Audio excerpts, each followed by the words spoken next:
नमस्कार। आत्म अन्वेषणर आउ एक अध्यायକୁ ଆପଣମାନଙ୍କୁ ସ୍ୱାଗତ। ଆମେ ସବୁବେଳେ ବାହାର ଦୁନିଆରେ ନିଜର ସଫଳତାକୁ ଖୋଜୁ, କିନ୍ତୁ ଏମିତି କିଛି ମଣିଷ ଥାନ୍ତି ଯୋଉମାନେ ନିଜ ମନ ଭିତରର ଶକ୍ତିକୁ ଚିହ୍ନି ସମଗ୍ର ସମାଜକୁ ଏକ ନୂଆ ଦିଗ ଦେଖାନ୍ତି। ଆଜି ମୋ ସହିତ ଉପସ୍ଥିତ ଅଛନ୍ତି ଏମିତି ଏକ ବ୍ୟକ୍ତିତ୍ୱ, ଏକାଧାରାରେ ସିଏ ଜଣେ ସମାଜସେବୀ, ଶିକ୍ଷିକା ମଧ୍ୟ ଏବଂ ସମାଜରେ ପରିବର୍ତ୍ତନ ଆଣିବା ପାଇଁ ଜଣେ ସକ୍ରିୟ ରାଜନେତ୍ରୀ ମଧ୍ୟ। ଆସନ୍ତୁ ସ୍ୱାଗତ କରିବା ଏବଂ ତାଙ୍କ ସହିତ ତାଙ୍କର ନିଜର କିଛି ଅନୁଭୂତି, କିଛି ଅଭିଜ୍ଞତା ଏବଂ କିଛି ଉପଦେଶ ମଧ୍ୟ ଆମମାନେ ଗ୍ରହଣ କରିବା। ଆସନ୍ତୁ ସ୍ୱାଗତ କରିବା ମ୍ୟାଡାମ ରଶ୍ମିମୟୀ ପଟ୍ଟନାୟକ। ମ୍ୟାଡାମ ନମସ୍କାର। ଅପା ଅପା ବୋଲି ଡାକିପାରିବି ତ? ଅପା ଆମ ଦର୍ଶକ ବନ୍ଧୁଙ୍କୁ ନିଜର ପରିଚୟ ଟିକେ ଅଳ୍ପକେ ଦେଇଦେଲେ ମୁଁ ବହୁତ ଖୁସି ହେବି। ମୁଁ ରଶ୍ମିମୟୀ ପଟ୍ଟନାୟକ, ଜଣେ ସାଧାରଣ ଗୃହିଣୀ। ଆଜି ମୁଁ ଏବେ ବର୍ତ୍ତମାନ ମୁଁ ଭାଜପାରେ କାମ କରୁଛି। ଭାଜପାର ରାଜ୍ୟ ପରିଷଦର ମେମ୍ବର ଅଛି, କାର୍ଯ୍ୟକାରିଣୀ ସଦସ୍ୟ ଅଛି। ପୂର୍ବତନ ମହିଳା ମୋର୍ଚ୍ଚାର ଭାଇସ୍ ପ୍ରେସିଡେଣ୍ଟ। ଏହା ସହିତ ଦୁଇ ଥର ଖୋର୍ଦ୍ଧା ଜିଲ୍ଲାର ସଭାନେତ୍ରୀ ମଧ୍ୟ ରହିସାରିଛି। ଷ୍ଟେଟ୍ ଏଜୁକେଟିଭ ମେମ୍ବର ମହିଳା ମୋର୍ଚ୍ଚାରେ 3 ଥର ରହିସାରିଛି। ଏଇ ଚାଲିଛି। ଆପଣଙ୍କ ଭିତରେ ଗୋଟେ ଲେଖିକା ବି ଅଛି, ଯୋଉଟା ମୁଁ ଜାଣିଛି ଅଳ୍ପ କିଛି। ହଁ, ସେଟା ଲେଖିକା ଏଥିପାଇଁକା ଯେ ମାନେ ବହୁତ ପ୍ରକାର ଲୋକଙ୍କ ସାଙ୍ଗରେ ଏ ରାଜନୀତି କ୍ଷେତ୍ରରେ ଦେଖା ହୁଏ। ବହୁତ ପ୍ରକାର ଲୋକଙ୍କ ସାଙ୍ଗରେ ସେମାନଙ୍କର କାହାଣୀ, ତାଙ୍କର ଜୀବନରୁ ଯୋଉ ଇନ୍ସପିରେସନ ଟା ମିଳେ, ବହୁତ କଷ୍ଟ କରିକି ଲୋକମାନେ ତାଙ୍କର ଆଚିଭମେଣ୍ଟ ପାଇଥାନ୍ତି। ସେଗୁଡାକ ମୁଁ କଣ କରେ, ଖାତାରେ ମାନେ କଲମରେ ଉତାରିଦିଏ। ଆଉ ସବୁଠୁ ବଡ କଥା ହେଲା, ଏଇ କଲମ ଟା ହଉଛି ମାନେ ଗୋଟେ ବଡ ସାଥୀ ଯିଏ। ଯେତେବେଳେ ମୋ ମନ ଦୁଃଖ ଥାଏ କି ଉତ୍ଫୁଲ୍ଲିତ ଥାଏ, ଖୁସି ଥାଏ କି ଦୁଃଖ ଥାଏ, ସେଇ ସମୟରେ ଏଗୁଡା ମନକୁ ମନ ଭାବରେ ଆସେ, ଯୋଉଟା କି ଲେଖିଦିଏ, ଉତାରିଦିଏ। ଆଉ ସେଇଥିରୁ ଲେଖିକି ଏମିତି 200 ପରେ କବିତା ଲେଖିଛି। କିଛି ଅନୁଭବକୁ ନେଇକି କିଛି ଯୋଉ ସମ୍ବାଦ ସେ ଲେଖିଛି, ପ୍ରବନ୍ଧ ଲେଖିଛି। ଆଉ ଯୋଉ କଥା ଗୁଡାକ ଆମର ପରମ୍ପରାରୁ ହଜି ଯାଇଛି, ଯେମିତି ଚିଠି ହଉ, ଆଜିକାଲି ଆଉ ଚିଠି ବି କେହି ଜାଣୁନାହାନ୍ତି। ଆଜ୍ଞା। ତା ଉପରେ ବି ଗୋଟେ 2ଟା ବହି ଲେଖିଛି ମୁଁ, ଯୋଉଟା କି ମାନେ ଯେତେବେଳେ ଚିଠି ଆସେ, ଯେତେବେଳେ ଡାକବାଲା ଆସି ଚିଠି ସେ ଦୁଆରେ ଯେତେବେଳେ ଡାକିଦିଏ, ସେତେବେଳେ ସମସ୍ତଙ୍କ ଭିତରେ ଯୋଉ ଉତ୍ସାହଟା, ଯୋଉ ମାନେ ପୁରା ଉତ୍ଫୁଲ୍ଲିତ ହେଇକି ଯେମିତି ଅପେକ୍ଷା କରିଥାନ୍ତି କେତେବେଳେ ଚିଠି ନେଇକି ଆସିବ। ସେ ବିଭିନ୍ନ ପ୍ରକାର ଚିଠି, ସେ ପ୍ରେମ ଚିଠି ହଉ କିମ୍ବା କୌଣସି ଅଫିସିଆଲି ଚିଠି ହଉ କି ବାପା ମାଙ୍କ ପାଖରୁ ଚିଠି ହଉ, ସେ ଚିଠିର ଯୋଉ ଭଳିଆ ମାନେ ଅପେକ୍ଷା, ସେ ତ ବର୍ତ୍ତମାନ ଯୁଗରେ ନାହିଁ। ସେଇ ଯୋଉ ଅପେକ୍ଷାର ଅନୁଭବକୁ ସେତେବେଳର ଯୋଉମାନେ ଥିଲେ, ଚିଠି ସହିତ ଯୋଉମାନେ ସ୍ୱତଃସ୍ଫୂର୍ତ୍ତ ଭାବରେ ଜଡିତ ଥିଲେ, ପ୍ରତି ସପ୍ତାହରେ ନିହାତି 2 ଖଣ୍ଡ ଚିଠି ଲେଖୁଥିଲେ, ସେମାନଙ୍କ ସାଙ୍ଗରେ ମୁଁ କଥା ହେବା ଭିତରେ କିଛି ଗୁଡିଏ ମାନେ ସେ ଚିଠିକୁ ନେଇକି କିଛି ସୁଲଭ ମାନେ ବୁଝି ପାରିଲା ଭଳିଆ କାହାଣୀ ଗୁଡିଏ ଲେଖିଛି। ପାଖାପାଖି 30-40 ଭଳିଆ କାହାଣୀ ଲେଖିଛି। ସେଇଟା ମୁଁ ବି ଆମର କେଶରିଆ ହିନ୍ଦୁ ପରିଷଦ ବୋଲି ଗୋଟେ ସଂଗଠନ ଅଛି, ତାର ଓଡିଶାର ମହିଳା ବାହିନୀର ମୁଖ୍ୟ ଅଛି ପ୍ରଦେଶର। ତା ପାଇଁ ବି ଗୁଡେ କାମ ରହୁଛି। ଏବେ ବି ଜଗନ୍ନାଥଙ୍କର ରଥଯାତ୍ରାରେ ଆମର ପାଖାପାଖି 5,000 ଭକ୍ତଙ୍କ ପାଇଁକା ଆମର ଖାଦ୍ୟ ବ୍ୟବସ୍ଥା ହୁଏ। ଖିଚୁଡି ଡାଲମା କରୁ ଆମେ ପ୍ରତିବର୍ଷ। ପାଖାପାଖି ହେଇଗଲାଣି 5-6 ବର୍ଷ ହେଲାଣି। ତା ପାଇଁ ବି ଟିକେ ବ୍ୟସ୍ତ ଅଛୁ। ଏମିତି ସବୁ କାମ ହେଇଥିଲା ବେଳକୁ ମତେ ଆଉ ସମୟ ମିଳେନି ଯେ ତାକୁ ସଂକଳନ ଗୁଡାକୁ ଏକାଠି କରିକି ନେଇକି ବହି କରିବା ପାଇଁ। ଆଚ୍ଛା, ଇନ୍ ସର୍ଟ ଯଦି ମୁଁ କହିବି, ଅପା ନିଜର ପରିଚୟ ଗୃହିଣୀରୁ ଆରମ୍ଭ କଲେ। ତ ଗୃହିଣୀ ତ ସବୁଠୁ ବଡ ପରିଚୟ ଗୋଟେ ନାରୀର ହଉଛି ଗୃହିଣୀ। ତ ଅପା ଗୃହିଣୀ ହବା ସହିତ ସମାଜସେବୀ ବି, ରାଜନୀତିଜ୍ଞ ବି, ଏବଂ ଗୋଟେ ନିଜ ଭିତରେ ଗୋଟେ ଲେଖିକା ବି। ତ ଆସନ୍ତୁ ତାଙ୍କ ସହିତ ଆଉ ତାଙ୍କର କିଛି ଅନୁଭୂତିକୁ ଆମେ ଆମ ଭିତରେ ବାଣ୍ଟିବା। ଅପା ଆପଣଙ୍କର ଏତେ ସବୁ କ୍ୱାଲିଟି ଭିତରୁ ମୁଁ ପ୍ରଥମେ ଲେଖିକାକୁ ସହିତ କଥା ହେବା ପାଇଁ ଚାହିଁବି।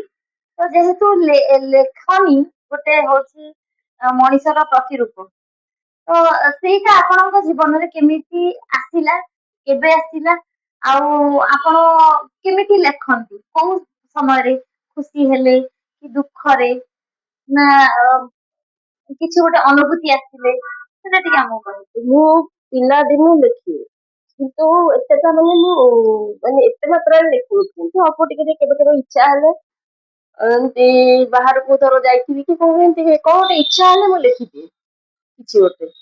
ଯେତେବେଳେ ମୁଁ ବାହା ହେଇକିରି ଆସିଲି, ବାହା ହେଇକି ଆସିସାରିଲା ପରେ ଘରେ ସ୍ୱାମୀ, ଶାଶୁ, ଶ୍ୱଶୁର, ଭଣଜା 2 ଜଣ ସେମାନେ ସବୁ ଥାଆନ୍ତି। ତ ସେତେବେଳେ ଆଉ ମାନେ ମୋର ରୋଷେଇ ପରେ କାମ ସରିଗଲା ପରେ ମୁଁ ବସିକି ଏପଟ ସେପଟ ଇଏ କରେ। ତ ସେତେବେଳେ ମତେ ସେ ଯୋଉ ଲୋକମାନେ ଆସନ୍ତି ଏଠିକୁ, ଆମର ଗୋଟେ ବ୍ୟବସାୟିକ ଇଏ ଫ୍ୟାମିଲି, ସେମାନଙ୍କ ସାଙ୍ଗରେ ମୁଁ କଥା ହୁଏ। କଥା ହେଲା ପରେ ସେମାନଙ୍କର ଯୋଉ କଥାବାର୍ତ୍ତାରୁ ତାଙ୍କ ଘର, ତାଙ୍କର କେମିତି କଣ ସେମାନେ ପାଳନ୍ତି, ଯୋଉ ରଜ ହଉ ଇଏ ହଉ, ତାଙ୍କ ଘରେ ବାହାଘର ଏସବୁ କେମିତି ହଉଥିବେ, ଏଗୁଡାକ ଉପରେ ମତେ ମାନେ ଭାରି ଇଣ୍ଟରେଷ୍ଟ ଲାଗେ, ଭଲ ଲାଗେ ଶୁଣିବାକୁ। ସବୁ ଜାଗାରେ ପ୍ରଥା ଗୁଡାକ ଅଲଗା ଅଲଗା, ସେଇଗୁଡାକୁ ମୁଁ ନୋଟ କରିକିରି ଦେଖେ। ଦେଖିଲା ପରେ କିଛିଟା ପେପରରେ ବି ମୋ ସ୍ୱାମୀଙ୍କ ତାକୁ କିଛି ପେପରକୁ ବି ଦେଇଥିଲି। ପେପରରେ ଦେଲା ପରେ ଯେତେବେଳେ ବାହାରିଲା, ଗୋଟେ ଦୁଇଥର ଯେତେବେଳେ ବାହାରିଥିଲା, ଧରିତ୍ରୀରେ 3 ଥର ବାହାରିଛି, ଆଉ ଗୋଟେ ସେ ପ୍ରଗତି ସେଥିରେ ବାହାରିଥିଲା, ମତେ ଆଉ ଆଶ୍ଚର୍ଯ୍ୟ, ମତେ ତ ଖୁସି ଲାଗିଲା ଯେ ଯାହା ହଉ ମାନେ ମୋ ନାଁ ଟା ପେପରରେ ବାହାରୁଛି। ତ ସେତେବେଳେ ମୁଁ ଲେଖା ଲେଖିରେ ଟିକେ ଅଧିକା ବଢିଥିଲା। ଆତ୍ମବିଶ୍ୱାସ ବଢିଗଲା। ତ ତାପରେ ମୁଁ ଏଇ ଯୋଉ ମହିଳା ମାନଙ୍କୁ ନେଇକି ତାଙ୍କର ସ୍ୱାଧୀନତା ମାନେ ଯୋଉ ଉଗ୍ର ସ୍ୱାଧୀନତା ନୁହଁ, ମାନେ ତାଙ୍କ ସାମାଜିକ ସ୍ୱାଧୀନତା ଯୋଉଟା କି ଚଳନୀୟ। କାହିଁକିନା ଗୋଟେ ସ୍ତ୍ରୀ ଲୋକକୁ କୁହାଯାଏ ଯେ 2 କୂଳକୁ ହିତା। ତ ସେଥିପାଇଁକା 2 ପଟ, ବାପଘର ପଟ, ଶାଶୁଘର ପଟ, ବାଲାନ୍ସ କରିକିରି ଚାଲିବାଟା ମୁଁ ଭାବେ ସେଇଟା ହଉଛି ଭଲ ଜିନିଷ, ଯୋଉଟା କି ଗୋଟେ ମହିଳାର ସ୍ୱମତ ତା ଦେହରେ ଅଛି। ସେଟା ଯେତେ କଷ୍ଟ ଆସିଲେ ବି ସିଏ ତାର ସେଇ ଯୋଉ ପ୍ରକୃତିଟାକୁ ସିଏ ଛାଡି ପାରେନି। ଏଇଟା ମାନେ ମୁଁ ଏତେ ଲୋକଙ୍କ ସାଙ୍ଗରେ ମିଶିଲା ଭିତରେ ଖାଲି ମୁଁ ନୁହଁ, ସମସ୍ତଙ୍କ ପାଖରେ ସେମିତି କିଛି ନା କିଛି ଗୁଣ ରହିଛି, ଆଉ ସମସ୍ତେ ସହିଛନ୍ତି।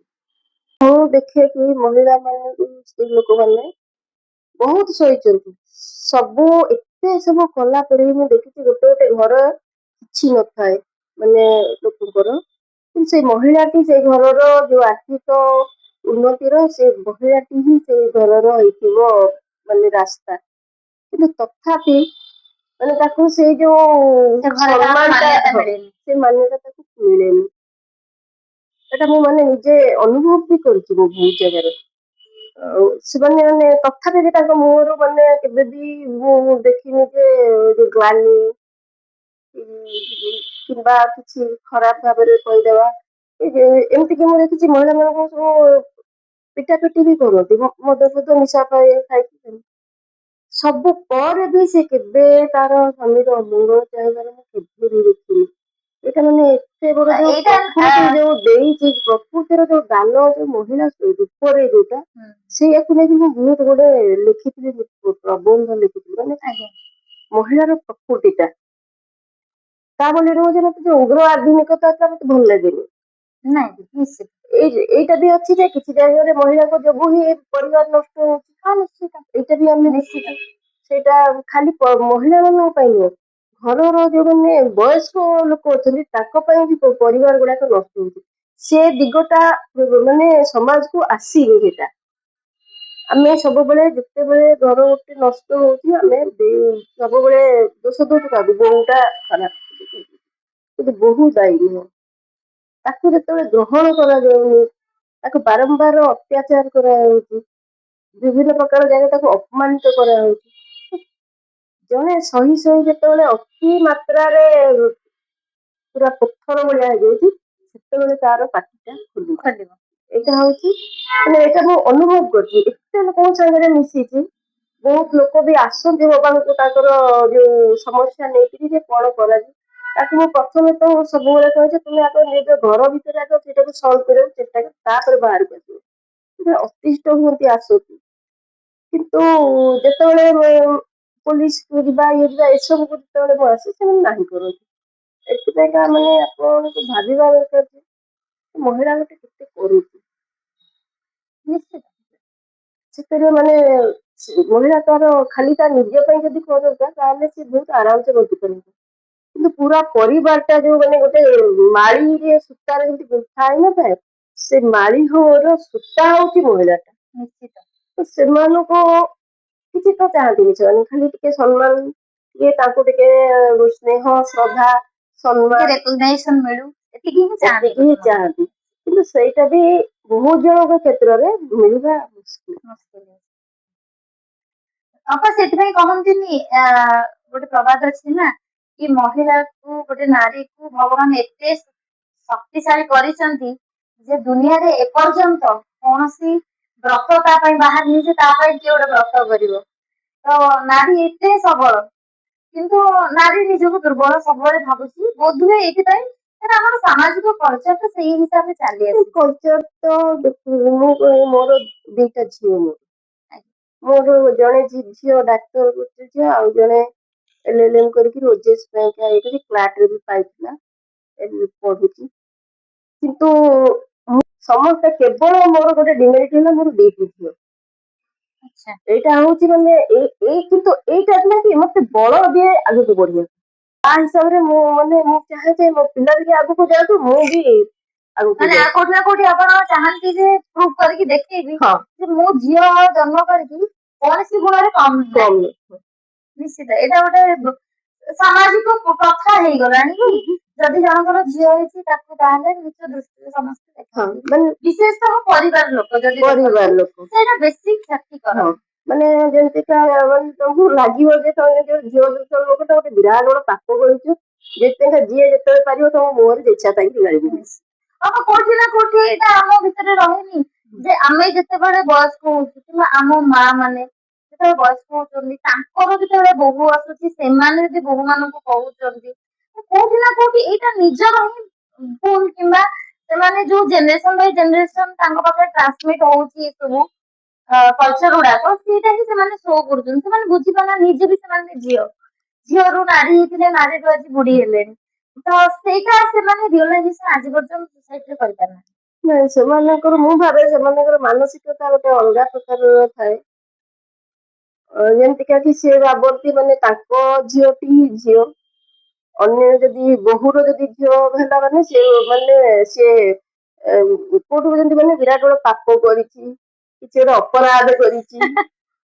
ତ ଏଇଭଳି ଗୋଟେ ଛୋଟ କଥା କଣ କହିବି, ଏବେ ରିସେଣ୍ଟଲି ଗୋଟେ ନ୍ୟୁଜରେ ମୁଁ ଦେଖୁଥିଲି ଯେ ବୈଜ୍ଞାନିକ ମାନେ ଗବେଷଣା କରିକି ପ୍ରୁଭ୍ କରିଛନ୍ତି, ତ ଯୋଉଟା ଗୋଟେ ପରମ୍ପରାରେ ଆଗରୁ କହି ଆସୁଥିଲେ ଯେ ବଂଶ ବଢେ ମୋର ପୁଅ ନାହିଁ ବଂଶ ବଢିଲାନି, ଏଇଟା ଭୁଲ ଧାରଣା ବୋଲି ବର୍ତ୍ତମାନ ବିଜ୍ଞାନ ପ୍ରମାଣିତ କରିଛି ଯେ ନାଇଁ ଝିଅ ମାନଙ୍କ ଠାରୁ ଯୋଉ DNA ବାହାରୁଛି ସେଇଟା ବାପାଙ୍କଠୁ ବାହାରୁଛି।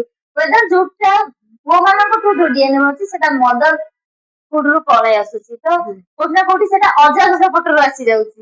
ତ ଏଇ ଜିନିଷଟାକୁ ଯଦି ବର୍ତ୍ତମାନ ସୋସାଇଟି ବେଶୀ ପ୍ରଚାର କରାଯିବ, ହୁଏତ ଲୋକମାନଙ୍କ ଭିତରେ ଧୀରେ ଧୀରେ ଧାରଣା ଚେଞ୍ଜ ହେଇପାରେ।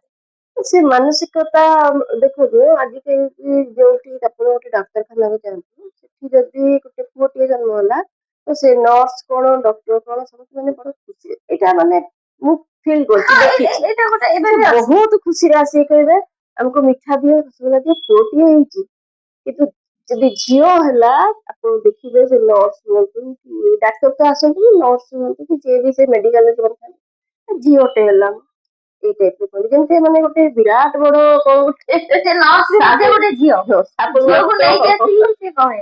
ଏଇ ଜିନିଷଟା, ଏଇ ମାନସିକତା ଯେତେ ଦିନ ଯାଏଁ ପରିବର୍ତ୍ତନ ହେଇନି ସମାଜରୁ, ଆମେ କହିବାନି ଯେ ଏଇଟା ନାରୀ ସ୍ୱାଧୀନତା। ନାରୀକୁ ସ୍ୱାଧୀନତା ହବାକୁ କରିବାକୁ ହେଲେ ପ୍ରଥମେ ମାନସିକତାକୁ ଆମର ପରିବର୍ତ୍ତନ କରିବାକୁ ପଡିବ, ତାକୁ ସଶକ୍ତି କରିବାକୁ ପଡିବ ଯେ ଆମେ ମହିଳା ମାନଙ୍କୁ କେତେ ସହୁଛେ।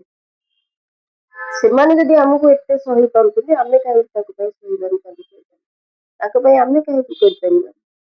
ଏଇ ମାନସିକତା ଯେତେ ଦିନ ଯାକେ ଆସିନି, ସେତେ ଦିନ ପର୍ଯ୍ୟନ୍ତ ମୁଁ ଭାବିବି ଯେ ମହିଳା ମାନଙ୍କର କୌଣସି ପ୍ରକାରର ସ୍ୱାଧୀନତା ମିଳିପାରି ନାହିଁ।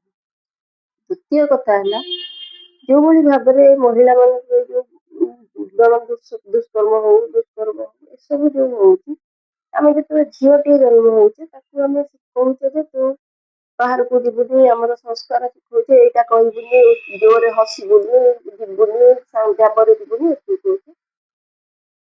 ପୁଅକୁ ବି ଆମକୁ ସେତିକି ଶିଖେଇବା ଦରକାର ଯେ ଅନ୍ୟ ଝିଅକୁ ଦେଖିଲେ ତୁ ମା ଭାବିବୁ ନହେଲେ ଭଉଣୀ ଭାବିବୁ।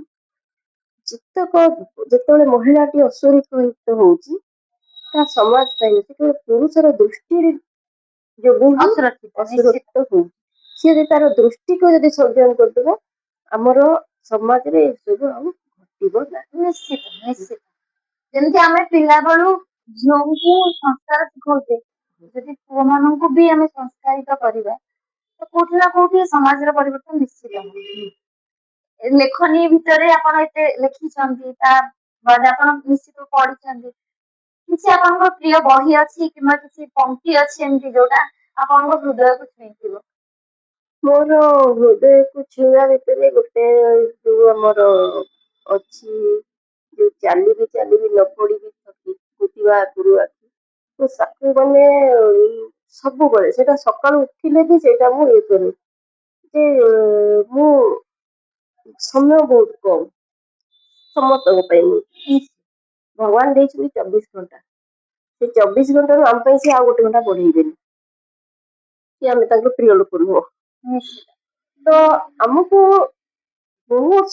ଯେତେ ପାରିବା ଆମେ ନିଜକୁ ସକ୍ରିୟ ରଖିବା। ଆମର କାମ ପରିବାର ପ୍ରତି ଦାୟିତ୍ୱ ଅଛି, ସମାଜ ପ୍ରତି ଦାୟିତ୍ୱ ଅଛି, ଏଇ ଯୋଉ ପ୍ରକୃତି ଯୋଉ ଯାହା ଉପରେ ଆମେ ଛିଡା ହେଇଛୁ ତା ପ୍ରତି ବି ଆମର ଦାୟିତ୍ୱ ଅଛି, ମାଟି ପ୍ରତି ଦାୟିତ୍ୱ ଅଛି, ଆମ ରାଜ୍ୟ ପାଇଁ ଅଛି, ସେ ଆମକୁ ସମାଜରେ ଗୋଟେ ପ୍ରତିଷ୍ଠା ଦେଇଛି, ରାଷ୍ଟ୍ର ପାଇଁ ବି ଅଛି, ରାଷ୍ଟ୍ର ସର୍ବୋପରି। ଯଦି ଭାରତ ଆମର ନଥାନ୍ତା ଆମେ ବି ନଥାନ୍ତେ। ତ ଏ ସବୁର ଦାୟିତ୍ୱକୁ କର୍ତ୍ତବ୍ୟ ଭାବରେ ଆମେ ତାକୁ ସମ୍ପାଦନ କରିବା ଦରକାର ଅଛି।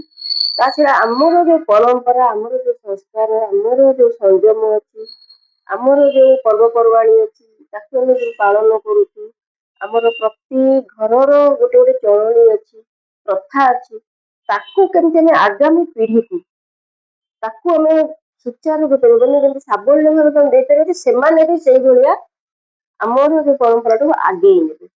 ସବୁବେଳେ ଆମେ ଭାବିବାନି ଯେ ଆମ ନେଇକି ମାନେ ଆମର ସବୁ ସେଟା କେମିତିକା ମାନେ ଯେତେବେଳେ ଟ୍ରାନ୍ସଫର୍ମେସନ ହୁଏ ନା, ତ ସମାଜଟା ଆଗକୁ ବଢେ, ଜେନେରେସନଟା ବି ଆଗକୁ ବଢେ, ପରମ୍ପରାଟା ବି ଆଗକୁ ବଢେ, ପରିଚୟଟା ବି ଆଗକୁ ବଢେ। ସେଇଟା ହଉଛି ମାନେ ଇଏ। ଆଉ ସବୁର ବଡ କଥା ହେଲା ମ୍ୟାନେଜମେଣ୍ଟ, ପ୍ରପର ମ୍ୟାନେଜମେଣ୍ଟ। ସେଥିପାଇଁକା ମୁଁ ସବୁବେଳେ କହେ ଯେ ମାନେ ମୁଁ ଯେତେ ଯାହା ଅଛି ମୁଁ କେତେ ଶୀଘ୍ର ସାରିବି, ମାନେ ଆହୁରି ମାନେ ମତେ ଲାଗେ ଯେମିତି ସରିନି, ମୋର ଆହୁରି ବହୁତ ଗୁଡେ କାମ କରିବାକୁ ଅଛି। ସେଇଟା ଯେମିତିକା ଚାଲୁ, ଯେ ଚରେଇବତୀ କୁହାଯାଏ, ଯେ ଚାଲୁଥିବା ସେଟା ଥକିବାନି କି କୋଉଠି ଅବଶ ହେଇକି ବସିଯିବାନି। ଆଉ ସବୁବେଳେ ମାନେ ଆମେ କହିବା ଆମେ ହଉଛୁ ସବୁ, ମୋ ସାମ୍ନା ପାଖରେ ବି ଯିଏ ବସି ତା ପାଖରୁ ବି ଆମକୁ ଶିଖିବାର ଅଛି। 24 ଗୁରୁ କରିଥିଲେ ଅବଧି, ଆମକୁ ବି ସେମିତି ସମସ୍ତଙ୍କ ପାଖରେ ଶିଖିବାର, ଛୋଟ ପିଲା ହେଲେ ବି ତା ପାଖରେ ଶିଖିବାର ଜିନିଷ ଅଛି। ତାଙ୍କ ଶୃଙ୍ଖଳା, ସଂସ୍କାର ଆଉ ସଂଯମ, ଇଏ ଆପଣଙ୍କର ଜୀବନକୁ ଗୋଟେ ଭଲ ରାସ୍ତାରେ ନିଏ, ଯୋଉଠିକି ଆପଣ କେବେ ହାରିବେନି। ଯେତେ ଯିଏ ଆପଣଙ୍କର ଗୋଡ ଟାଣୁ, ଯିଏ ଆପଣଙ୍କୁ ଯାହା ବି କହୁ, ଅପବାଦ କରୁ, ସବୁବେଳେ ମାନେ ସତ୍ୟନିଷ୍ଠ ଧୀନିଷ୍ଠ ହେଇକି ଯିଏ ଯାଉଥିବ ନା, ସେ କେବେ ବି ତା ରାସ୍ତା ପାଖରୁ ବିଚ୍ୟୁତ ହବନି, ଆଗକୁ ହିଁ ବଢିବ। ଅପା କୁହାଯାଏ ଯେ ଲେଖନୀର ଶକ୍ତିଟା ସବୁଠୁ ବଡ ଶକ୍ତି। ତ ଆପଣ ଗୋଟେ ସାମାଜିକ କର୍ମୀ, ଏହାର ଲଢେଇ ଏବଂ ଜଣେ ଲେଖିକା, ଏଇ ଦୁଇଟି ଭିତରୁ ସମାଜ ବଦଳେଇବା ପାଇଁ କୋଉଟା ଗୁରୁତ୍ୱପୂର୍ଣ୍ଣ ବୋଲି ଭାବନ୍ତି? ଲେଖିକା ମାନେ ଯାହା ବି ହଉ, ସାମାଜିକ କର୍ମୀ, ରାଜନୈତିକ କର୍ମୀ ହିସାବରେ ଯଦି କୋଉଠି କିଛି ଅସୁବିଧା ହଉଛି, ସେଠି ବି ଆମେ ଯଦି ଲିଖିତ ଆକାରରେ ଦଉ, ତାର ପ୍ରଭାବ ଟା ଅଧିକା ପଡେ। ପାଟିରେ କହିବା ଅପେକ୍ଷା ଲେଖିବା, ସେଥିପାଇଁ କଲମର ଯୋଉ ଶକ୍ତି ଅଛି, ସେ ମା ସରସ୍ୱତୀଙ୍କର ଯୋଉ ଆଶୀର୍ବାଦ ସେ କଲମରେ ରହୁଛି, ତାକୁ କେହି ବି ଏପଟ ସେପଟ କରିପାରିବେନି। ସିଏ ହିଁ ସବୁଠୁ ଶକ୍ତି, ସର୍ବଶକ୍ତି ସମ୍ପନ୍ନ। ନିଶ୍ଚିତ। ଅପା ନିଜ ଲେଖନୀର 2 ପଦ ଆମକୁ ଯଦି ଶୁଣେଇବେ? ମୁଁ ଦିନେ ବସିଥିଲି ଏମିତିକା ଏଇ ଅଫିସରେ ବସିଥିଲି, ଖୋଲା କାଗଜ ପରି ନିଜ ଇଚ୍ଛାରେ ଯାଏ ରଙ୍ଗ ଭରି ଅଭିନୟର ରଙ୍ଗ ମୁଖା ମୁହଁ ଧୋଇଦେଲେ ଯାଏ। ବାଃ, ସେ ନିଛକ କଥା।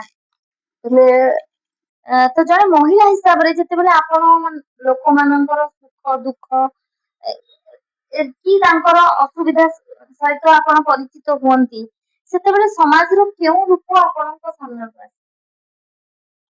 ସେତେବେଳେ ସମାଜର ଗୋଟେ ଏମିତି ରୂପ ଆସେ ଯେ ଯେମିତିକା କି ସମସ୍ତେ ସମସ୍ତଙ୍କ ପାଇଁ, ମାନେ ଆମର ବି କିଛି ସମାଜ ପ୍ରତି କର୍ତ୍ତବ୍ୟ ରହୁଛି, ଦାୟିତ୍ୱ ବି ରହୁଛି। ଆମେ ଯଦି ଆମ ଘର ପାଖରେ ଯଦି ପଡୋଶୀ ଯଦି ଆମର କି ପଡିଶା ଘର ଯଦି ରହୁଛି ସେ ଯଦି ଉପାସରେ ରହିଲା, ଆମେ ଯଦି ଖାଇ ପିଇକି ରହୁଥିବା ମାନେ ସେଇଟା ମାନେ ଆମର ମାନେ ଗୋଟେ ଭଲ ସାମାଜିକ ବ୍ୟକ୍ତି ଭାବରେ ସେ ଗଣାଯିବନି। ସମାଜ ଆମକୁ ଗୋଟେ ପ୍ରତିଷ୍ଠା ଦେଇଛି, ଆମକୁ ପରିଚୟ ଦେଇଛି, ସେଥିପାଇଁ ଆମକୁ ସମାଜ ପାଇଁ ବି କିଛି କରିବାକୁ ପଡିବ। ସେଥିପାଇଁକା ମୁଁ ବି କିଛି ମାନେ ଲୋକଙ୍କ ସହିତ ଜଡିତ ହୁଏ, ତାଙ୍କ ହସ ଖୁସିରେ ସାମିଲ ହେଲେ ସେମାନଙ୍କ ମୁହଁରୁ ଯଦି ଆପଣ ହସ ଫୁଟେଇ ପାରିଲେ ନା, ସେଇଟା ଯୋଉ ଶାନ୍ତି ଦିଏ ସେଟା ଆଉ କୋଉଥିରେ ଦବନି। ସମାଜ ସେବା କରିବା ଗୋଟେ ବହୁତ ବଡ ହୃଦୟ କଥା। ତ ଏମିତି କୌଣସି ଘଟଣା ଯାହା ଆପଣଙ୍କର ଜୀବନର ଚିନ୍ତାଧାରାକୁ ସମାଜ ସେବା ନେଇଥିଲା? ଗୋଟେ ପିଲାଟେ ସିଏ ସବୁ ଆସେ, ମୁଁ ଯେତେବେଳେ ମାନେ ନୂଆ ନୂଆ ବୋହୂ ହେଇଥିଲି, ସେ ଆସେ ସବୁ ଏଇ ଯୋଉ ପାମ୍ପଡ ବିସ୍କୁଟ ସବୁ ବ୍ୟାଗରେ ଧରିକିରି ଆସେ ବିକ୍ରି କରିକିରି। ଦିନେ ଆସିଲା, ସେ ଖାଲି ତାର ପଇସା ବାହାର କରିକି କହୁଥିଲା। ମୁଁ ତାକୁ ପଚାରିଲି ରାହୁଲ କ୍ୟା ହୁଆ? ସେ ସେଠୁ କହିଲା କି ମୋର ମାଟ୍ରିକ ପରୀକ୍ଷା ଦେବାର ଅଛି ଆଣ୍ଟି। ନାଇଁ ଆଣ୍ଟି କହିଲେ ଭାଉଜ ମାଟ୍ରିକ ପରୀକ୍ଷା ଦେବାର ଅଛି, ମୋର 310 ଟଙ୍କା ମତେ ସର୍ଟ ମିଳିଛି, ଆଉ ମୋର ସେଇଟା ଏଇଟା ବିକ୍ରି, ବର୍ଷା ବି ସେ ପ୍ରବଳ ହଉଥାଏ, ମୁଁ ଏଇଟା କେମିତି ବିକ୍ରି କରିବି, ପୁଣି ମୋର ଇଏ ସରିଯିବ 3ଟା ନା 4ଟା ଯାଏ ତାର ଟାଇମ ଥିଲା, ସରିଯିବ, ମୁଁ କଣ କରିବି? ସେତେବେଳେ ମୋ ପାଖରେ ମାନେ ମୁଁ ପଇସା ପତ୍ର ଇଏ ରଖେନି, ପଇସା ପତ୍ର ଶାଶୁଙ୍କ ପାଖରେ ଥାଏ। କିନ୍ତୁ ମୋର ବାପ ଘର ପାଖରେ ମୁଁ ଯୋଉ ଯାଇଥିଲି, ସେ କଣ ପଇସା ଦେଇଥିଲେ ମତେ ଗୋଟେ 500 ଟଙ୍କା ଦେଇଥିଲି, ସେ ସେଠୁ କହିଲା ମୋ ପାଖରେ ଇଏ ନାହିଁ, ଫେରେଇବାକୁ, ତୁ ନେଇକି ଯା, ତୁ ଜଲ୍ଦି ଜଲ୍ଦି ଯା। ମାନେ ମୁଁ ତାକୁ ସେଦିନ ସେଇଟା ଲୁଚେଇକି ଦେଇଥିଲି, ଜାଣିଥିଲି ସ୍ତ୍ରୀ ଲୋକମାନଙ୍କର ସ୍ୱାଧୀନତା ନଥିଲା, ଦେଇଥିଲି ସେଇଟା। ତାପରେ ସେ ସେଇଠୁ ମୁଁ ଯା, ଯେତେବେଳେ ତୋର ହେଇଯିବ ମତେ ଆଣିକି ଦବୁ ବୋଲି କହିକି ତାକୁ ପଠେଇଥିଲି। ମୁଁ କିନ୍ତୁ କିଛି କଥା ମୋ ସ୍ୱାମୀଙ୍କୁ ଲୁଚାଏନି, ଯାହା ହୁଏ ପ୍ରତିଦିନର ଯାହା କଥାବାର୍ତ୍ତା ହୁଏ, ଯାହା ଯୋଉଠି ଘଟଣା ଅଘଟଣ ଯାହା ହେଇଥିବ, ମୋ ସ୍ୱାମୀଙ୍କ ସାଙ୍ଗରେ ମୁଁ ସେଟା ନିହାତି ଭାବରେ ସେଟା କଥାବାର୍ତ୍ତା ହୁଏ। ଆଉ ସିଏ ବି ବହୁତ କଥା କୁହନ୍ତି, ମୁଁ ବି ତାଙ୍କର କିଛି କଥା ଗ୍ରହଣ କରେ। ଆଉ କାହିଁକି ନା ମୁଁ ଫିଲ୍ କରେ ଯେ ମୁଁ ଯୋଉ ବାହାରକୁ ଯାଉଛି, ମୋ ସହିତ ତାଙ୍କର ବିଶ୍ୱାସ, ତାଙ୍କ ଘରର ସମ୍ମାନ, ତାଙ୍କର ମର୍ଯ୍ୟାଦା ମୋ ସହିତ ଯାଉଛି। ସେଥିପାଇଁକା ମୁଁ ମୋର ସ୍ୱାମୀକୁ ମାନେ ବହୁତ ଭଲ ପାଏବି, ଆଉ ସମ୍ମାନ ବି ଦିଏ, ବହୁତ ଇଏ କରି। ତ ତାକୁ ସେ ପିଲାଟିର କଥା ମୁଁ ତାକୁ କହିଥିଲି, କହିଲି ସେ ପିଲା ଏମିତି ମାଗିଲା, ମୁଁ ତାକୁ ଦେଇଦେଇଛି। ତ ସେ କହିଲେ ହଁ ଦେଲ ସେ କେବେ ତତେ ଗାଳି ଫାଳି କରନ୍ତିନି। ଠିକ ମାନେ ତାର 2 ବର୍ଷ କି 3 ବର୍ଷ ମୁଁ ମନେ ପକେଇ ପାରୁ, ନାଇଁ 4 ବର୍ଷ ପରେ ମୁଁ ଥରେ ଭୁବନେଶ୍ୱର ଷ୍ଟେସନରେ ଆସୁଛି, ଜଟଣୀ ଆଡକୁ ଆସୁଛି, ସେ ଗୋଟେ ପିଲାଟା କୋଟ ଫୋଟ ପିନ୍ଧିକି ପୁରା ହାଇଟ୍ ହେଇକି, ମୁଁ ଆଉ ଜାଣିପାରୁନି କାହାକୁ, ସେ ଆସିକି ମୁଣ୍ଡିଆ ମାରିଲା, ଦିଦି କରିକି मुझे मतलब ମୁଁ ତାକୁ ମାନେ ମୁଁ ଆଉ ଜାଣିପାରିଲିନି। ସେ କହିଲା भूल गई आपने मुझे 500 रुपया दिया था मैट्रिक में पास देने के लिए, फॉर्म फिलअप करने के लिए, अभी मैं पास किया, अभी +2 किया, अभी मैं वेस्ट बेंगल में तार भल कंपनी चाकरी ହେଲା। ମତେ ନା ସେମାନେ ତାର କଥା ମାନେ ମୁଁ ମାନେ କେବେ ବି ମୁଁ ଦେଖିନି ଯେ ଯୋଉମାନେ ଉପକାର ପାଆନ୍ତି କିଛି ଜାଗାରେ ଦେଖିଛି, କିନ୍ତୁ ସେଦିନ ମାନେ ମତେ ଏତେ ଇଏ ଲାଗିଲା, ମାନେ ଯେମିତି ମୁଁ ଯେମିତି ଗଦଗଦ, ମୁଁ ନିଜକୁ ଭାବିଲି ବୋଧେ ମୁଁ ବୋଧେ ବହୁତ ଉପରକୁ ଉଠିଛି। ସେ ପିଲାଟା ଯେତେବେଳେ ମତେ ତାର ରିଟର୍ନ ଇଏରେ ମତେ ପର୍ଟିକୁଲାର ଚିହ୍ନିକି ରହିଲା, ସେଟା ବହୁତ ଖୁସି ଲାଗିଲା। ତାପରଠୁ ମୋର ଜୀବନର ଧାରାଟା ବଦଳିଗଲା। ଆପଣ କୋଉଟା କୋଉଠି ଅନୁଭବ କଲେ ଯେ ଯଦି ମୁଁ ଜଣଙ୍କୁ ସାହାଯ୍ୟ କଲେ ଜଣଙ୍କର ଉନ୍ନତି ହଉଛି, ତାହେଲେ ମୁଁ ଅନ୍ୟ ଲୋକଙ୍କୁ ବି ସାହାଯ୍ୟ କରିବାଟା ଉଚିତ। ହଁ ସେଇଟା ମାନେ ମୁଁ ଫିଲ୍ କଲି ଯେ ଭଗବାନ ସମସ୍ତଙ୍କ ଦେହରେ ଅଛନ୍ତି। କେତେବେଳେ ସେଥିପାଇଁକା ମୁଁ ଦେଖେ ଯେ ଏତେ ବାଧା ବିଘ୍ନ ସତ୍ତ୍ୱେ ବି ମୁଁ ମୋ ରାସ୍ତାରେ ଚାଲିଛି। ଲୋକ ଭାବନ୍ତି ଯେ ରାଜନୀତି ଓ ସମାଜ ସେବା ଦୁଇଟି ଭିନ୍ନ ଭିନ୍ନ ଜିନିଷ। ତ ଆପଣଙ୍କ ମତରେ ରାଜନୀତି ମାଧ୍ୟମରେ ସମାଜ ସେବାକୁ କିପରି ଅଧିକ ବ୍ୟାପକ କରିବ? ଦିଟା ଯୋଉ ଆମର କହନ୍ତି ଦିଟା ଗୋଟେ ମୁଦ୍ରାର ସେ ଦିଟା ପାଖ। ମୋର ରାଜନୀତିକ ଇଏରେ ମୁଁ ରାଜନୈତିକ ଯୋଉ ଜୀବନଟା ମୋର ଅଛି ସେଥିରେ ମୁଁ ବିଜେପିକୁ ଭଲ ପାଏ। ମୋର ପରିବାର ହଉଛି ସଗ ପରିବାର। ମୁଁ ସେଥିରେ ମୋର ଶ୍ୱଶୁର ସଂଘ ପାଇଁକା ତାଙ୍କର ଚାକିରି ଜୀବନ ସେ ତ୍ୟାଗ କଲେ। ଅପା ଏବେ ସୋସିଆଲ ମିଡିଆରେ ଆପଣଙ୍କର ଗୋଟେ ଫଟୋ ମୁଁ ଦେଖିଥିଲି ମ୍ୟାଡାମ ଦ୍ରୌପଦୀ ମୁର୍ମୁଙ୍କ ସହିତ। ତ ଟିକେ ମୁଁ ସେ ଫଟୋ ବିଷୟରେ ଆପଣଙ୍କୁ ପଚାରିବାକୁ ଚାହିଁବି କଣ ଅନୁଭୂତି ଆପଣଙ୍କର ଥିଲା? ସେ ଫଟୋ ତ ମାନେ ଆମେ ରାଷ୍ଟ୍ରପତିଙ୍କର ସେଦିନ ଥିଲା ସେପ୍ଟେମ୍ବର 25 ତାରିଖ ଯୋଉ ଶପଥ ଗ୍ରହଣ ଉତ୍ସବ ଥିଲା। ତା ପୂର୍ବ ଦିନ ଆମେ ସମୟ ନେଇଥିଲୁ ତାଙ୍କ ସହିତ ଦେଖା ହବାକୁ। ଆମ ସହିତ ତାଙ୍କ ମୟୂରଭଞ୍ଜର ଜଣେ ଭାଇ ଥିଲେ। ଆମେ ଯାଇଥିଲୁ, ସେ ଆମକୁ ସମୟ ଦେଇଥିଲେ ସନ୍ଧ୍ୟା 7ଟା। ତ ଆମେ 7ଟା ବେଳକୁ ଗଲାବେଳକୁ ସେ ପୂର୍ବତନ ରାଷ୍ଟ୍ରପତି ଯୋଉ ଆମର ରମାନାଥ କୋବିନ୍ଦ ଜି ଥିଲେ ତାଙ୍କର ରାଷ୍ଟ୍ରପତି ଭବନରେ ଗୋଟେ ନୈଶ ଭୋଜି ଥିଲା, ସେଠି ଯାଇଥିଲେ। ଆମେ ସେମିତି ବସିଥିଲୁ ଅପେକ୍ଷା କରିକି। ସିଏ ଆସିଲା ବେଳକୁ 10ଟା ହେଇଗଲା। ଦ୍ରୌପଦୀ ଦିଦି ଆମକୁ ଦେଖିକି, ସେତେବେଳେ ଆମେ ଦିଦି ଡାକୁଛୁ, ଆମକୁ ଦେଖିକି କହିଲେ ଏତେ ସମୟ ହେଲାଣି ତମେ ମାନେ ବସିଛ, କିନ୍ତୁ ଭାରି ଥକି ଯାଇଛି, ମାନେ କଣ କରିବି କିଛି ବୁଝିପାରୁନି, ଆଉ ମୁଁ ଟିକେ ନର୍ଭସ୍ ବି ଅଛି, ଆଉ ତୁମେ କାଲି ସକାଳେ ଆସ ଦେଖା ହେଇଯିବା। ହେଲେ ଆମେ ସେଠୁ ଯାଇକି 6ଟା ବେଳେ ପହଞ୍ଚିଗଲୁ। 6ଟା ବାଜିନଥିଲା ବି ଯାଇକି ପହଞ୍ଚିଗଲୁ ତାଙ୍କର ଯୋଉ ଅସ୍ଥାୟୀ ବାସଭବନରେ। ତ ସେଠି ଗଲା ବେଳକୁ ମାନେ ସିକ୍ୟୁରିଟି ପୁରା ହାଇ, ମାନେ କେହି ଆମକୁ ଛାଡୁନାହାନ୍ତି ଭିତରକୁ। ତ ସେ ମୟୂରଭଞ୍ଜ ଯୋଉ ଭାଇ ଜଣକ ସେ ତାଙ୍କର ଦ୍ରୌପଦୀ ଦିଦିଙ୍କୁ ଡାଇରେକ୍ଟ ଫୋନ କଲେ, ଆମେ ଆସିଛୁ, କାଲିଠୁ ଆସିଛୁ, ଆଉ ଆମେ ଯଦି ଦେଖା ନହବୁ କେତେ ଖରାପ ଲାଗିବ। ସେଠୁ ସିଏ ତାଙ୍କର ଜଣେ ସିକ୍ୟୁରିଟିଙ୍କୁ କହିଲେ ଯେ ତାଙ୍କୁ ଡାକି ଆଣିବ। ଆମେ ସେଠୁ ଗଲୁ ଭିତରକୁ। ଭିତରକୁ ଗଲା ପରେ ସିଏ ପୁରା ମାନେ ଏତେ ଖୁସି ହେଲେ ଆସିକିରି, ଆମେ ବି ତାଙ୍କୁ ଦେଖିକି ମାନେ ଆମକୁ ଲାଗିଲା ଯେମିତି ଆମେ ବି ସବୁ ରାଷ୍ଟ୍ରପତି ହେଇଛୁ।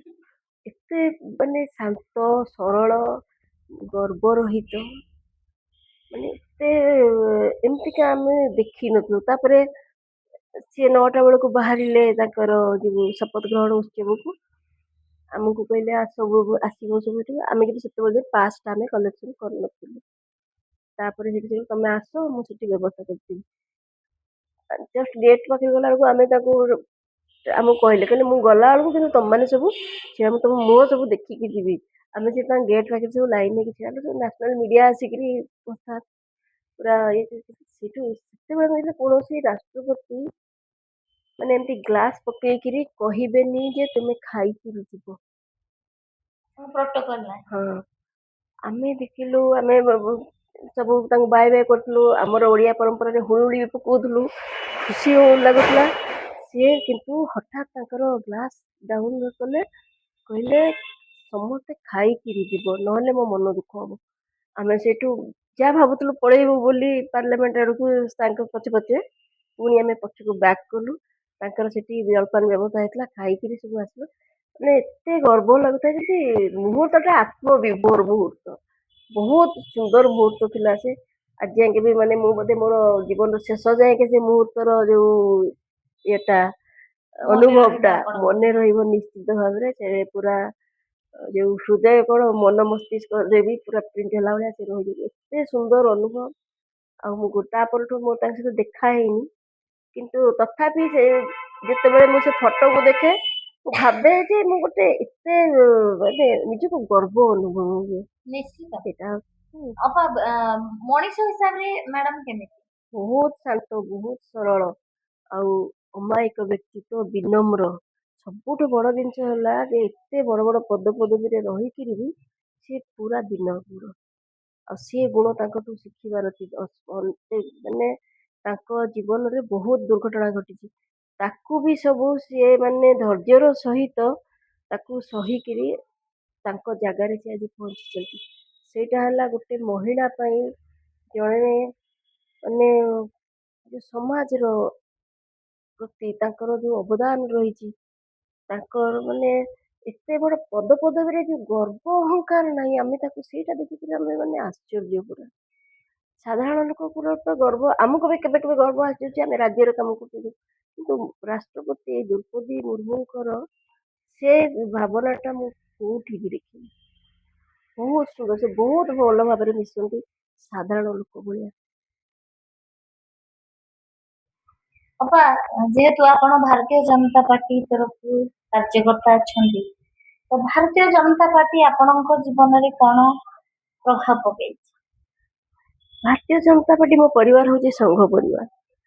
ଶ୍ୱଶୁର ଯେତେବେଳେ ରେଭେନ୍ସାରୁ ବିଏ କରିଥିଲେ, ସେକ୍ରେଟାରିଏଟରେ ଚାକିରି କରିଥିଲେ, ସଂଘର ପ୍ରଚାରକ ଭାବରେ ଚାକିରି ଛାଡିକିରି ସେ ପଳେଇ ଯାଇଥିଲେ। ତାପରେ ଆଙ୍କ ପରିବାରର, ମୋର ଯେତେବେଳେ ବାହାଘର ହେଇନଥିଲା, ପରିବାରର ତାଙ୍କର ଫାଇନାନ୍ସିଆଲି ଡାଉନ୍ ହେଇଯାଇଥିଲା, ମୁଁ ଯାହା ଶୁଣିଛି। ମୋ ସ୍ୱାମୀ ବି ସଂଘର ସ୍ୱୟଂସେବକ ପୁରା ଏକଦମ ଛୋଟ ବେଳୁ। ଆମର ଘର ଯେହେତୁ ଶ୍ୱଶୁର ସ୍ୱୟଂସେବକ ଜଣେ, ସଂଘର ବହୁତ ଅଧିକାରୀ ଆମ ଘରକୁ ଆସନ୍ତି, ଯିବା ଆସିବାରେ ସେମାନେ ସେତେବେଳେ ପରିବାର ଭୋଜନ ଥିଲା, ଯୋଉଠି ବି ଯୁଆଡେ ଯାଆନ୍ତି ବି ପ୍ରଚାରରେ ଆମ ଘରେ ଭୋଜନ କରନ୍ତି। ସେ ବ୍ୟବସ୍ଥା ବି ଆମର, ମାନେ ଆମେ, ମୁଁ ନିଜେ ବି ବାହା ହେଲା ପରେ ମୁଁ ସେକୁ ବି କରିକିରି ମୁଁ ଦେଇଛି। ସେତେବେଳେ ମାନେ ଗୋଟେ ପରମ ତୃପ୍ତ ଲାଗେ ଯେ ଏମାନେ ଗୋଟେ ସମାଜ ସେବାରେ ବାହାରିଛନ୍ତି, କେତେ ଅସୁବିଧାରେ ଆମେ ଆମର କିଞ୍ଚିତ ସାହାଯ୍ୟ ମାନେ ତାଙ୍କ ପାଇଁକା ବହୁତ ବଡ। ସେଇଟା ତାପରେ ମୁଁ ବିଜେପିକୁ ଆସିଲି ସମୟକ୍ରମେ। ବିଜେପି ମୋର ପାର୍ଟି ମତେ ମାନେ ପରିଚୟ ଦେଇଛି। ମତେ ଯଦି ଓଡିଶାରେ କୋଉଠି ଚିହ୍ନୁଥାନ୍ତି, ଜାଣୁଥାନ୍ତି, ସେଟା ହେଲା ମୋ ପାର୍ଟି ଯୋଗୁଁ। ଖାଲି ସେଠି ନୁହେଁ, ଦିଲ୍ଲୀରେ, ଛତିଶଗଡରେ, ଏଠି ବି ବହୁତ ଜାଗାରେ ମୋର ପରିଚୟ ସୃଷ୍ଟି ହେଇଛି, ଯୋଉଟା କି କେବଳ ମତେ ମୋ ପାର୍ଟି ହିଁ ଦେଇଛି। ଗୋଟେ ସାଧାରଣ କାର୍ଯ୍ୟକର୍ତ୍ତାରୁ ନେଇକରି ଆଜି ରାଜ୍ୟ କାର୍ଯ୍ୟକାରିଣୀ ସଦସ୍ୟ ଭାବରେ କାମ କରୁଛି ପାର୍ଟିର ଗୋଟେ। ଆଜି ବି ମୁଁ କେବେ ମତେ ନିଜକୁ ନେତା ବୋଲି ଭାବିନି, ମୁଁ ଗୋଟେ ସାଧାରଣ କାର୍ଯ୍ୟକର୍ତ୍ତା। ପାର୍ଟି ମୋର ଏବେ ବି ମଧ୍ୟ ବିଶ୍ୱାସ ଅଛି, କୋଉଠି ନା କୋଉଠି ପାର୍ଟି ମୋ ଉପରେ ନଜର ରଖିଥିବ ଯେ ମୁଁ କଣ କରୁଛି, ଆଉ ସେ ନିଶ୍ଚିତ ସଠିକ ସମୟରେ ସଠିକ ମତେ ଯାହା ଦବା କଥା, ପାର୍ଟିରୁ ଯାହା ପାଇବା କଥା ମୁଁ ପାଇବି ନିଶ୍ଚିତ। ପାର୍ଟି ଉପରେ ସେତିକି ଭରସା ଅଛି ଯେ ପାର୍ଟି କେବେ ବି ଗୋଟେ କାର୍ଯ୍ୟକର୍ତ୍ତାକୁ ହାରିବାକୁ ଦବନି। ତାପରେ ପାର୍ଟି ଉପରେ ମୋର ବହୁତ ବିଶ୍ୱାସ ଅଛି, ଭାରତୀୟ ଜନତା ପାର୍ଟି ଉପରେ। ଆଉ ପାର୍ଟିର ହିଁ ଶୀର୍ଷ ନେତୃତ୍ୱ ଯୋଉମାନେ ଅଛନ୍ତି, ତାଙ୍କର ଯୋଉ ଉପଦେଶ, ଯୋଉ କାର୍ଯ୍ୟ କରିବାରେ ଯୋଉ ପ୍ରେରଣା, ସେଇଟା ମତେ ଆଗକୁ ବଢିବାରେ ବହୁତ ସାହାଯ୍ୟ କରେ। ଅପା, ଗୋଟେ ଶେଷରେ ଗୋଟେ ରାପିଡ ଫାୟାର ସେସନ ମୁଁ ରଖିଛି, ତ କିଛିଟା ଶବ୍ଦ ମୁଁ କହିବି, ଯାହା ସେ ଶବ୍ଦର ମହତ୍ଵ ଆପଣଙ୍କ ପାଇଁ କଣ, କମ ଶବ୍ଦରେ ଆପଣ ବୁଝେଇବେ। କଲମ, ଶକ୍ତି, ନାରୀ, ପରିବାର, ସମାଜ, ସମାଜ ହଉଛି ସମାଜ ବି ପରିବାର, ସିଷ୍ଟମ, ଓଡିଶା, ଓଡିଶା ହଉଛି ଆମର ପରିଚୟ। ଆପଣଙ୍କର ଆତ୍ମସ୍ୱାଭିମାନ, ଆତ୍ମସ୍ୱାଭିମାନ ହଉଛି ଯେ ଶୃଙ୍ଖଳରେ ରହିବା, ମର୍ଯ୍ୟାଦାରେ ରହିବା, ଆଉ ସଂସ୍କାରିତ ହେଇ ଆଗକୁ ବଢିବା। ଦର୍ଶକ କିମ୍ବା ଯୁବପିଢିଙ୍କୁ ଦୁଇ ପଦ। ଯୁବପିଢିଙ୍କୁ ଏତିକି କହିବି ଯେ ସବୁବେଳେ ସତ୍ୟନିଷ୍ଠ, ଧ୍ୟେୟନିଷ୍ଠ ଏବଂ ଆଗକୁ ବଢିବାର ଯୋଉ ଅଦ୍ୟମ ଶକ୍ତିର ସହିତ ଆଗକୁ ବଢନ୍ତୁ। ସବୁବେଳେ ଲକ୍ଷ୍ୟ ଗୋଟିଏ ରଖନ୍ତୁ, ସେ ଲକ୍ଷ୍ୟରେ ଆପଣ ନିଶ୍ଚିତ ଭାବରେ ପହଞ୍ଚିବେ। ଅପା, ଏତେ ସମୟ ଆମକୁ ଦେଲେ, ଆପଣଙ୍କ ନିଜର ଅନୁଭୂତି ସେୟାର କଲେ, ବିଭିନ୍ନ ଶିକ୍ଷଣୀୟ ଜିନିଷ କହିଲେ, ଏମିତି ସବୁ ଅନୁଭୂତି କହିଲେ ଯୋଉଟା ନିଶ୍ଚିତ ଭାବେ ମୋ ପାଇଁ ତ ନୂଆ। ତ ଅଶେଷ ଅଶେଷ ଧନ୍ୟବାଦ ମତେ ସମୟ ଦେଇଥିବାରୁ, ଆଉ ଆପଣଙ୍କର ଅନୁଭୂତି ଆମ ସହିତ ସେୟାର କରିଥିବାରୁ ବହୁତ ବହୁତ ଧନ୍ୟବାଦ। ଅପାଙ୍କ ସହିତ ଆଜି କଥା ହେଇ ସତରେ ଏମିତି ଲାଗିଲା ଯେ ଯଦି ଜଣେ ମଣିଷ ନିଜ ଭିତରେ ସତ୍ୟକୁ ଖୋଜିବାକୁ ଚାହେଁ, ତେବେ ସେ ସଂସାରର ପ୍ରତିଟି କ୍ଷେତ୍ରରେ ଶ୍ରେଷ୍ଠ ହେଇପାରିବ। ଆତ୍ମ ଅନ୍ୱେଷଣରେ ଉପସ୍ଥିତ ହୋଇ ନିଜର ଏ ଅନୁଭୂତିକୁ ବାଣ୍ଟିଥିବାରୁ ମୁଁ ଅପାଙ୍କୁ ଅଶେଷ ଅଶେଷ ଧନ୍ୟବାଦ ଦେବି। ସାଙ୍ଗମାନେ, ଆଶା କରୁଛି ଆଜିର ଏହି ଅଧ୍ୟାୟଟି ଆପଣମାନଙ୍କୁ ନିଶ୍ଚିତ ଭଲ ଲାଗିବ। ଏହି ସାକ୍ଷାତକାରଟି ଆପଣଙ୍କ ମନ ମଧ୍ୟରେ ମଧ୍ୟ ପ୍ରେରଣା ଭରିଦେବ। ଆଗାମୀ ଅଧ୍ୟାୟରେ ପୁଣି ଭେଟ ହବ ଆଉ ଏକ ନୂଆ ବିଷୟବସ୍ତୁକୁ ନେଇ। ଆଜି ପାଇଁ ଏତିକି ରହୁଛି, ବିଦାୟ ନେଉଛି, ନମସ୍କାର।